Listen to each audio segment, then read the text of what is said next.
So the subject of the shiur is Lag BaOmer. But before we start Lag BaOmer, our friend Paul asked a very valid question.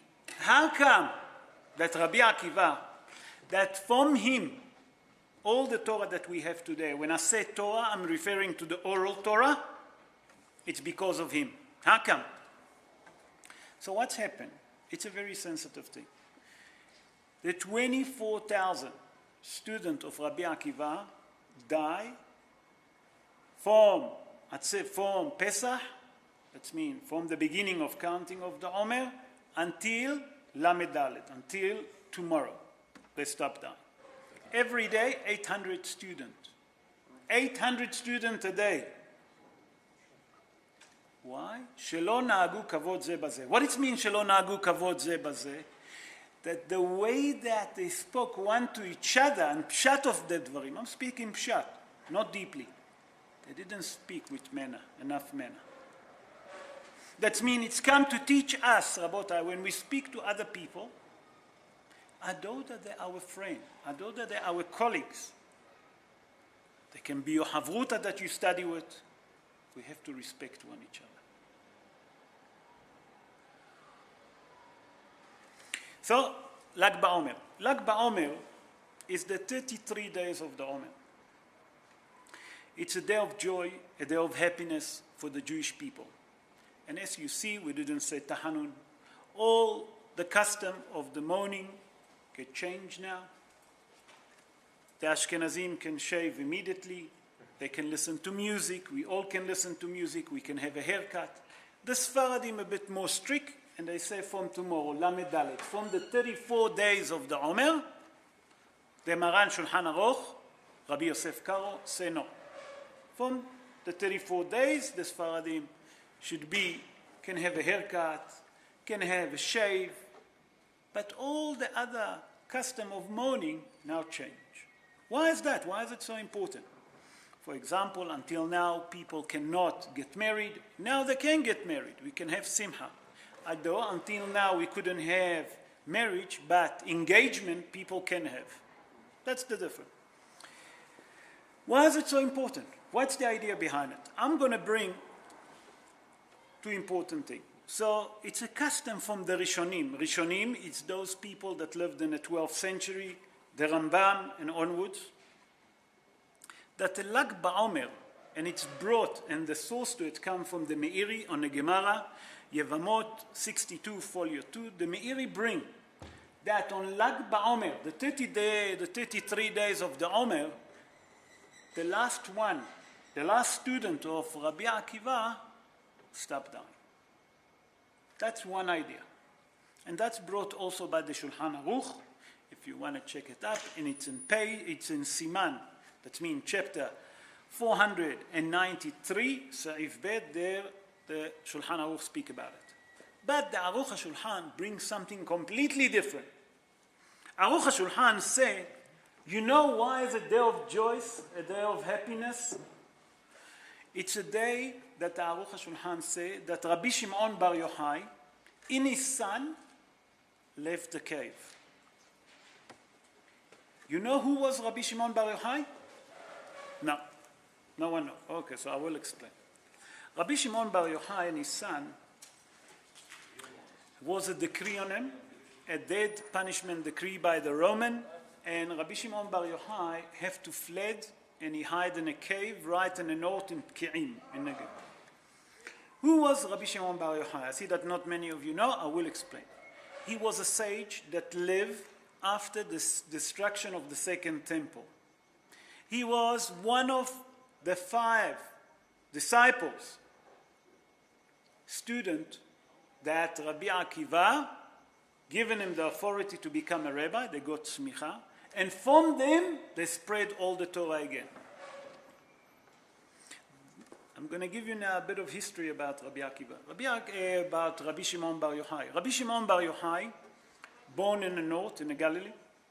His father was Yochai, his mother was Sarah. And for many years, his mother Sarah was a barren. She couldn't have kids. And the story tells that in Rosh Hashanah one year, she was dreaming a funny dream. And the dream goes like that in her dream, she see a very dry trees. Next to it, another dry trees. And all different bushes that very dry.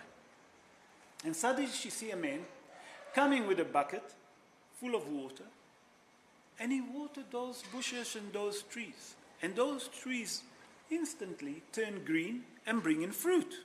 And the same with the bushes. And she's standing there and she's looking, and she realized in a dream that that's an angel. And she calling that angel to give us some of that water, maybe to give her husband to drink, that she and her husband can have a child. And that's how the dream ends. She wake up in the morning and she told the husband the dream that she dreamt. The husband said to her, funny enough, I have the same dream. They decide to go to Rabbi Akiva. Because in that time, beside Rabbi Akiva, was no one teaching Torah in Eretz Israel. Because the Roman forbidden the Jewish people from study Torah. What's happened? They gone to Rabbi Akiva. Rabbi Akiva looked at both of them and he said, I have good news for you. And he said to Sarah, the wife of Yochai, the mother of Rabbi Shimon Bar Yochai, you are pregnant. And not only that you're pregnant, you're going to bring a child to the world that's going to light the entire world with his Torah. Rabbi Shimon Bar Yochai wrote the famous Kabbalistic book that's called the Zohar. And now we're going to speak a little bit about the Zohar for you to understand. And that's what's happened. Rabbi Shimon Bar Yochai born, and he wrote the book of the Zohar. The book of the Zohar is the secret of the Torah. It's all the Kabbalistic explanation of the secret of the Torah that we don't understand. For example, Rabbi Shimon Bar Yochai already, we're talking about 2,500 years ago, told us that the world is round, not Columbus. So Rabbi Shimon Bar Yochai revealed in the Zohar all the secret. He told us that on one side of the planet, one side of the earth will be dark, on the other side it will be light. That's 2,500 years ago. Rabotai, no aeroplane, no satellite, all from the Torah. What is the book of the Zohar and how he written it? Rabbi Shimon Bar Yochai, Hazal tell us in the Gemara that it was 3 sages. And he was one of the sages that told that the Roman, whatever they do, they're doing it to their own benefit. And they don't do nothing for free. And when the Roman Empire heard about it, the punishment against them was dead. The sentence was dead, and he decided to flee. At the beginning, Rabbi Shimon Bar Yochai hidden at Bet HaMidrash. Hazal tell us. But Rabbi Shimon Bar Yochai immediately realized he can't hide there for a long time. Because if the Roman going to catch his wife that bring him everyday food, and they're going to torture her, she's going to tell where is he hiding. So he decided that he's going to hide in a place without telling anybody.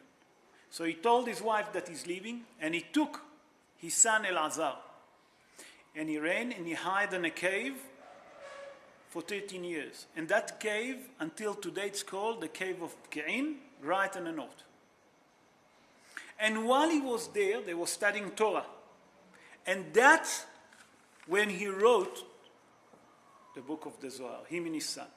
What's happened in the cave? HaKadosh Baruch Hu make a miracle, Hazal tell us, that in that cave, HaKadosh Baruch Hu grown for them a carob tree. And that's what they used to eat. And then they have a stream of fresh water, mineral water, that they used to drink. And for 13 years, they never left the cave.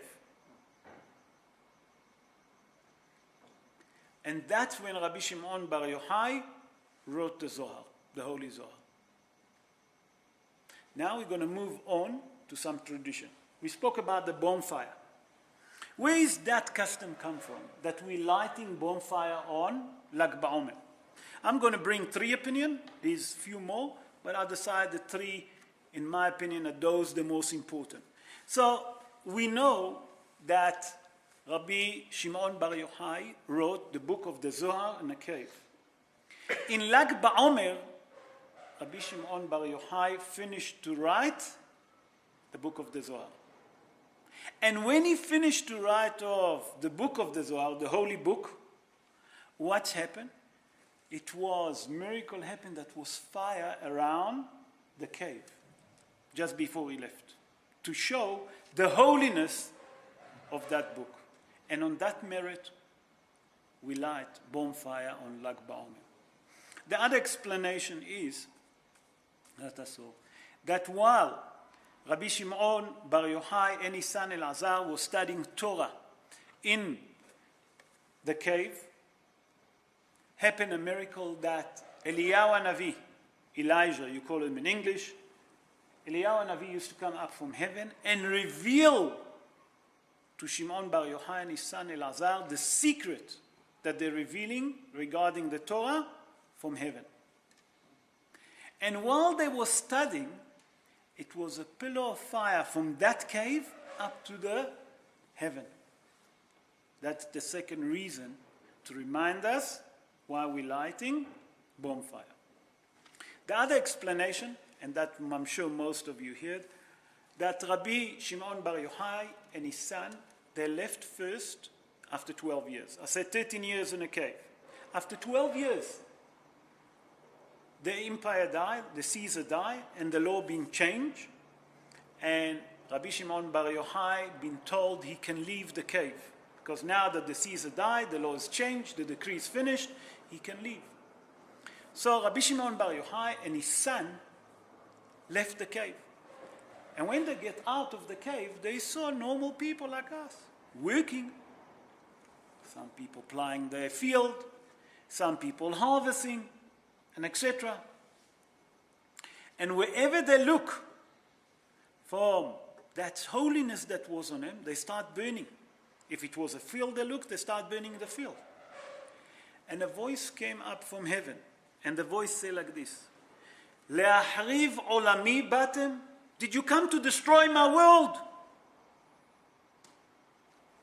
Hizru limkomechem.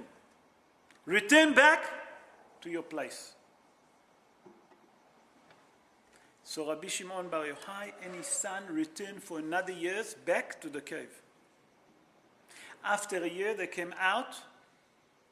They still couldn't accept that people actually working physically, because there was such a holy people.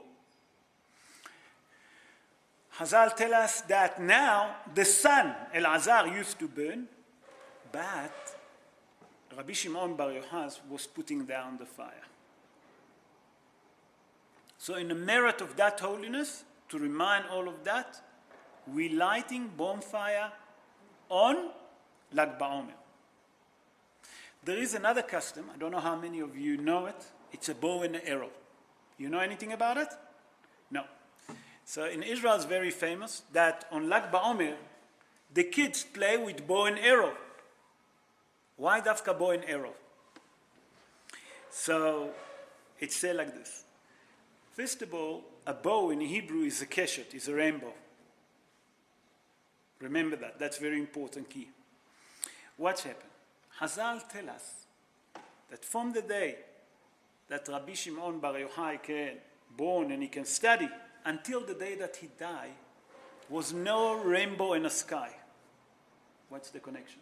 Hazal tell us that HaKadosh Baruch Hu, when he destroyed the world in a time of the flood, you remember? After that, he promised that he will never destroy the world again. So he said, instead, I will show you a rainbow in the heaven. And that's going to be a sign to you that I'm supposed to destroy the world. But because I promise, I'm not going to destroy the world. So those that see the rainbow, it's not a good sign.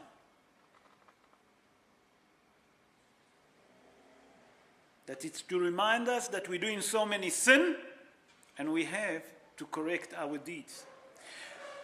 While Rabbi Shimon was alive, the rainbow never shone in the heaven to show his merit, because in his merit he can do atonement for all the Jewish people and for all the world.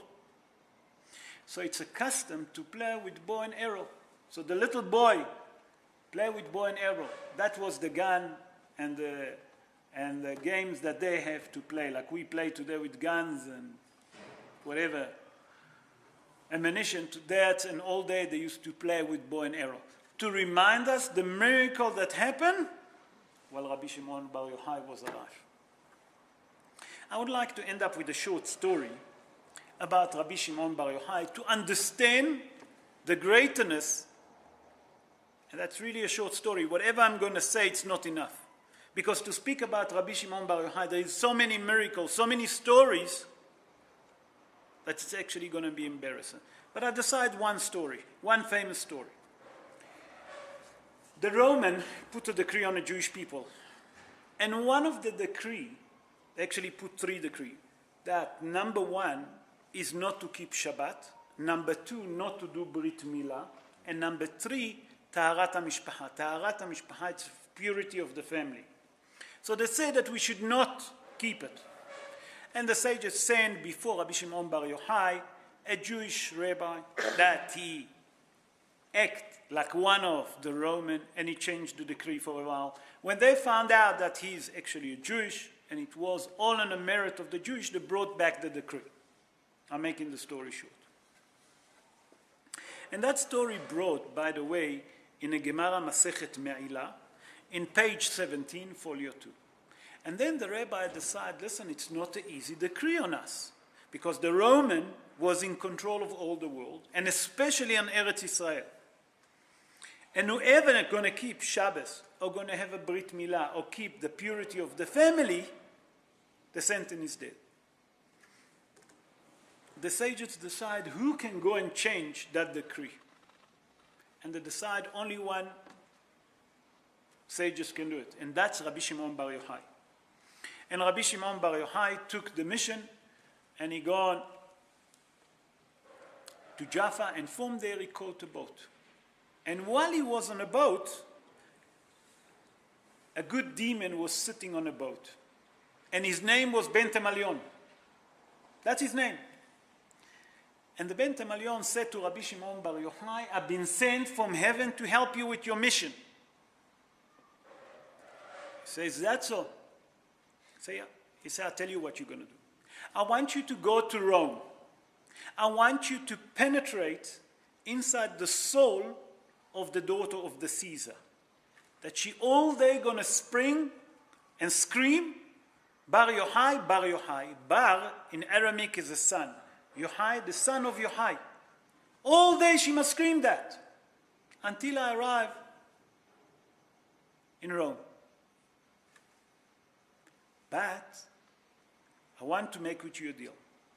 When I arrive at Rome, and I'm going to whisper in the ears of that daughter, Ben Temalion Tse, that's mean, Ben Temalion, come out, you leave your mission. That's when your mission is end. They agree.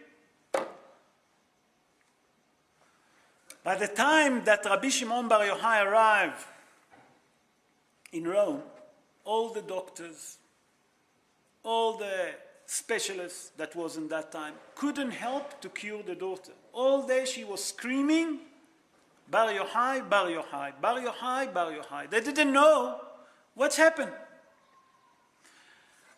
Bar Yochai, before he approached the Caesar, he hid for another few days. And then he decided to walk towards the Caesar. And when he arrived there, they said to him, who you are? He said, my name is Shimon ben Yochai, Bar Yochai. They told the Caesar, there is a man here by the name of Shimon ben Yochai. Funny enough, that's what your daughter's screaming all the time. He said, immediately bring him to me. So he was standing by the Caesar, and the Caesar told him the story about his daughter, that suddenly she starts screaming. He said, there's no problem. I can cure her. He said, are you sure? He said, I promise you. He said, if you're going to cure my daughter, I'm going to allow you to enter to all the place where I keep all my treasure. And that place, you can take whatever you want. Rabbi, you know where it was? It was the Vatican. Rabbi Shimon Bar Yochai said, I would like you all to take me to a room. They took her to a room, and he said to her, please lie down.